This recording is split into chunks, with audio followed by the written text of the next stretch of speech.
You know what I love? Pixar. Pixar is the key to happiness. Pixar is like taking Citizen Kane and making it more joyful and uplifting at the end, cutting it up into how many different movies they're going to make and just shipping it off and releasing it at different dates. I mean, it's so good. I mean, it's in a league of its own. There's all the other animated stuff like DreamWorks, and they're living in the shadow of this great animation studio called Pixar. It started in 1995 with its first feature-length movie called Toy Story. And believe it or not, that was the very first ever feature-length film that was all computer animation. They make movies for everybody. And, you know, this is coming off of probably their best Pixar movie ever, Up. That was, I think, should have won Best Picture. And just making a third movie in the franchise of probably the most recognizable Pixar movie, Toy Story. I just figured, man, this is going to be a really, really, really good movie. And what's even funnier is because the first time I ever heard about it was 2 years after Toy Story 2. When my friend said, hey, you know what? They're going to make a Toy Story 3. And I was how little. And I thought, you know, no, they're not. They're not going to make another one. They ended it just fine. They're not going to end it. They just ended. They're not going to make another one. And I probably owe them a Coke now because I saw the teaser trailer when I went to go see Alice in Wonderland. That was probably the only part I ever remember of Alice in Wonderland, but all the same. When I first saw it, I was stoked. I love Toy Story. I mean, Toy Story 2, which I always thought was not as good as Toy Story 1 because I rarely ever get to see Toy Story 1, so whenever I do, it's always a special moment when I get to see Toy Story 1. Because I own Toy Story 2 on video, and apparently you love more of what you don't have. I don't know. But with Toy Story 3, I was pumped. And I saw it the day it came out, which was weird. I saw it in 3D, which is a little weird because I was probably one of the 20 people in the entire movie theater. It was a really big movie theater, too. When I saw that, I was blown away. It starts off good. I mean, it starts off when you're a little kid and you're playing with your toys. You imagine this world. You imagine this world without little hands. When I was a little kid, I loved to play with my toys. I played with my toys every day. And it drove my mom crazy because she'd always have to pick it up. And eventually she taught me, you know, if you're going to keep playing with them and leaving a mess, you're picking it up. So I've learned to pick up toys. But when you're playing with them, you imagine it like they're actually moving. You don't have to adjust themselves. But, you know, you just imagine in the world where you're playing with your hands. And the opening sequence is like what you'd imagine if you're playing with your toys. That was just one of the most magical scenes I've ever seen in a movie. Because it really hit home. I mean, sitting there afterwards and they have the little video camera of the entire thing. And just like the mom filming Andy playing with his toys. It really hit home because I'm just having all these memories and just good old memories. I mean, you know what? I remember when I used to play with my toys every single day. And it was a very magical moment in cinema. And then it shows all over the years with the song playing, and then, you know, you're remembering it all, and you remember all the past movies and how the other two movies, they might be old, but come on, older movies are better anyways, and how the previous two were just so special, and this one is no exception. Now, Rotten Tomatoes has Toy Story 1 at 100%, and Toy Story 2 at 100%, and Toy Story 3 at 99%. This is just as good as the other two. This movie is ingenious. And then it goes on, and Andy's going to college. We've all seen the commercial. And what happens is he goes, okay, we're going to toss out some of your toys, and then you're going to keep some in the attic. And when they say, okay, press meeting, and they all get together, and you know, you see the robot, you see the snake, and you see the nesting dolls all get in each other and go.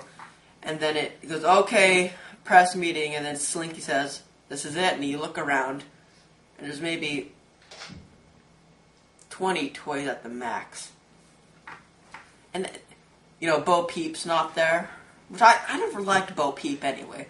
But, the big strong thing, he's not there. And then you see Wheezy, who was one of my favorites. And that was really funny at the end where he's going all Vegas and he has all the blocks on his, that spells Wheezy and he's all singing. That was just hilarious. I mean, they don't have all the toys. There's barely any left. And so Andy's like putting them all in a garbage bag and he has Buzz and Woody and he's choosing between the two. And he just puts Woody in the college bin and puts Buzz away. And then I was just...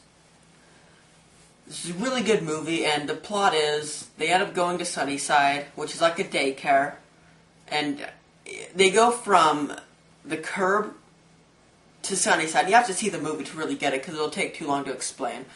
But they go to Sunnyside Daycare, which is the place where I'm assuming Molly, Andy's younger sister, apparently went. And this one, she's a tween, which is hilarious, because it's like stereotypical tween, sitting back reading a tween magazine about Justin Bieber or someone like that. But it's very funny how they've grown up and kind of... What I've really liked about the Toy Story movies is they show the mom's face. And it's always kind of irritated me about things is... I get the thing, you don't see the parent's face, you always see the kid's face. But, I like it in...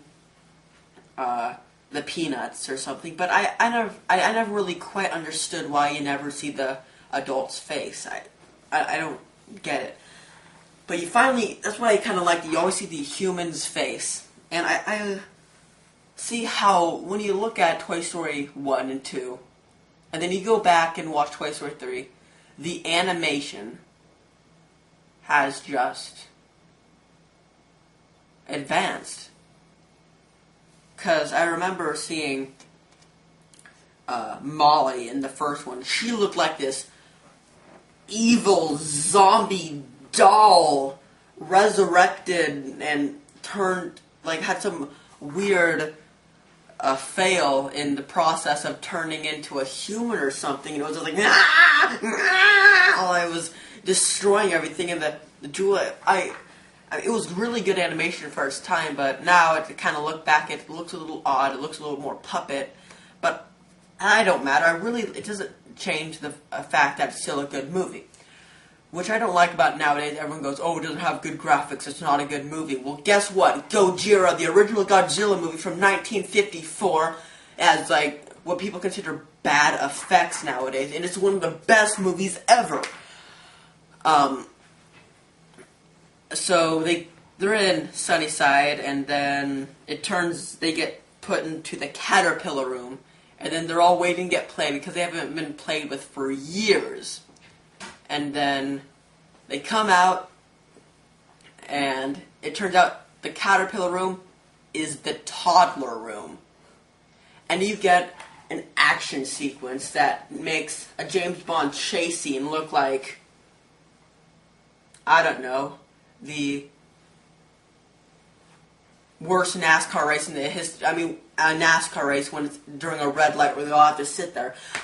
It's this part is they all bust in and then there's this destroying, mutilating the toys. They're running and it's just, at that moment it is pure chaos and it's just awesome. And then the grass is always greener on the other side and they look across the window and they see all the the 6-year-olds. And they're all, grooming the unicorn's hair. And they're all, fighting over a toy. But all the same, they're still treating it very nicely. And then you see crayon marks drawn on Buzz Lightyear's, helmet. Hang on.